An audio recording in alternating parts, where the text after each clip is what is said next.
everybody, today we are installing this IKEA faucet. It took us just 20 minutes to do it. It was super simple. It looks a little bit complicated because the amount of hoses that you will see, but you will have a manual to follow as well. And if you are still not sure how to do it, just keep watching this video.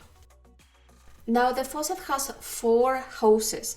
The 2 smallest will be for cold and hot water, so you can install it in the right place. The longest will be just an extension, and the smallest, which is just like a hard tube, that you have to connect it to the longest hose. This came with a counterweight that makes the hose easily retract back to the kitchen faucet. Now to install it, just put all the hoses inside the hole where your other faucet was, and all these little pieces, you have to put them together to make the hose stay in place. Don't forget to make it very tight, and thankfully the faucet came with an extra tool that will help you tighten it up.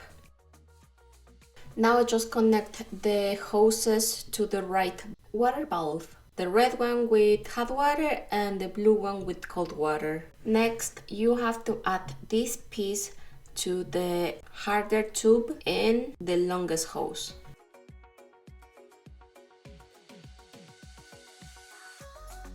Finally, you can add this piece to the longest hose. And pretty much that's it. Now finally we can use the pull-out spout. And if you were wondering, this is pretty much the longest hose.